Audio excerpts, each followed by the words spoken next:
नमस्कार शेतकरी बंधूंनो, मी डॉक्टर विनोद सोनाळकर, कीटकशास्त्रज्ञ, ज्वारी संशोधन विभाग, डॉक्टर पंजाबराव देशमुख कृषी विद्यापीठ अकोला.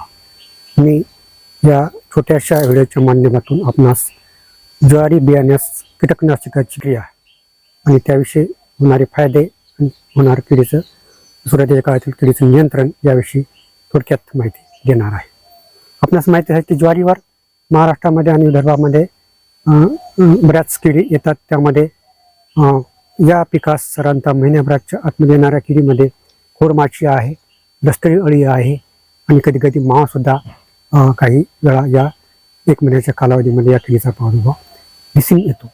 याकरता आपल्याला या किडीचं नियंत्रण जर म्हणजे आटोक्यात ठेवायचं असेल तर यासाठी आपल्याला कीटकनाशकाची बीज प्रक्रिया करणे फार गरजेचं ठरते.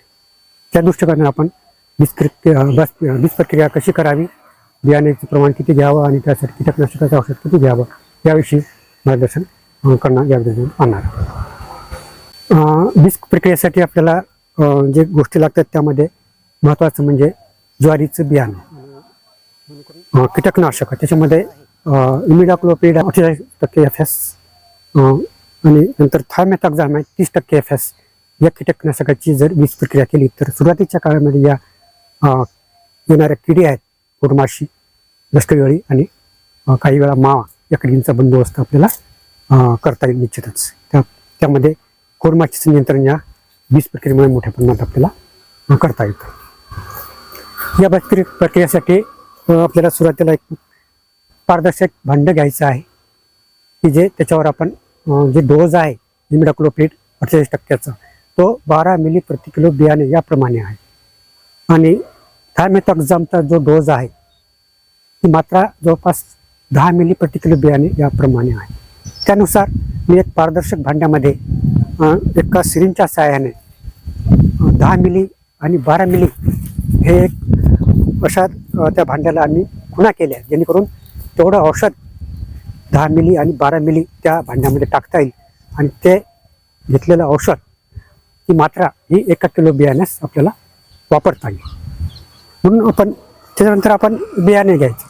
बियाण्यासाठी आपण बियाणं एक तराजूच्या सहाय्याने 1 किलो बियाणं घ्यायचं. हे प्रमाण तुम्ही त्या प्रमाणात घेऊ शकता. जर एखाद्या शेतकऱ्याने 3 किलो लागत असेल तर त्या प्रमाणात आपण त्याची मात्रा कीटकनाशकाची आणि ज्वारीच्या बियाण्याची मात्रा त्या प्रमाणात आपल्याला वाढवायची आहे. त्यानुसार आपण इथे फक्त एक किलोचा आपण एक डेमो देणार आहोत.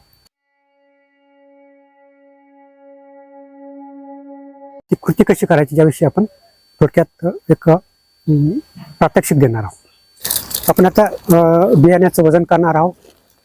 1 किलो बियाण्यास आपण 1 किलोचं बियाणं या पारदर्शक पॉलिथिनच्या पिशवीमध्ये घेणार आहोत. त्यासाठी आपण तराजू आणि ही पिशवी घेऊया.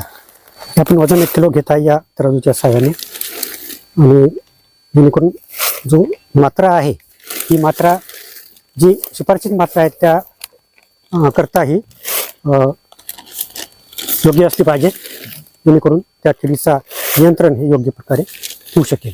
हे आपलं 1 किलो बियाणं झालेलं आहे.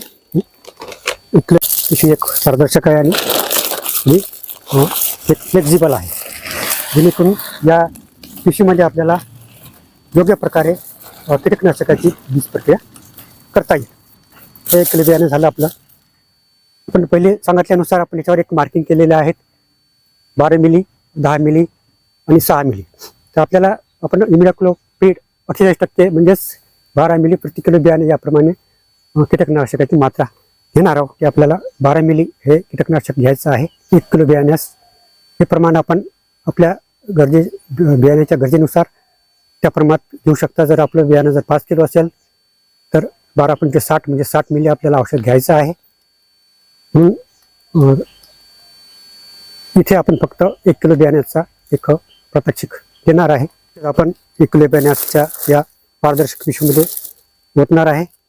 ती आहे आपल्याला अशी वरच्या भागाला अशी घट्ट अशी पकडायची आहे आणि एक हात खालील बाजूस म्हणजे पिशवीच्या खालील बाजूस ठेवून आपण असे हे बियाणं पूर्णपणे हे करायचं आहे, हलवायचं आहे जेणेकरून संपूर्ण बियाणं हे बीज प्रक्रिया झालं पाहिजे.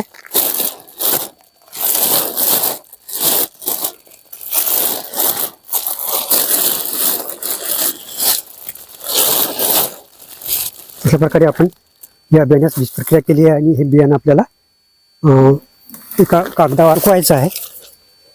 पेरणी अगोदर साधारणतः अर्धा तास तरी आपण हे बियाणं सुकून घ्यायचं आहे. अशा प्रकारे बियाण्याची बीज तयार झाली आहे आणि आपण हे बियाणं असं थोडंसं हलकंसं पातळ करून जेणेकरून ते लवकर सुकेल आणि औषध त्या बियाण्यास चांगलं लागेल. अशा प्रकारे आपण हे बियाणं एक साधारणतः अर्धा तास सुकवून परत त्याच्यावरून एक हात फिरूया जेणेकरून जे बियाणं एकाला एक चिपकून राहणार नाही. अशा प्रकारचं जर ज्वारी कीटकनाशक निष्क्रिय झालेला ज्वारी जर आपण लागवड केली तर सुरुवातीच्या 18 ते 20 दिवसापर्यंत येणाऱ्या ज्या किडी आहेत कोरमाच जेणेकरून लष्करी आहे आणि कधी कधी मावासुद्धा सुरुवातीला एखाद्या वर्षी येऊ शकतो. तर या किडींचा जो प्रादुर्भाव आहे आता निश्चितच जवळपास 60-70% आपल्याला तो आटोक्यात ठेवता येईल. अशा प्रकारे आपण बीज प्रक्रिया करून खरीप तसंच रवी ज्वारीच्या बियाणे पेरणीच्या अगोदर ही बीज प्रक्रिया करणं फार अत्यंत आवश्यक आहे अशी मी सगळ्यांना विनंती करतो. धन्यवाद.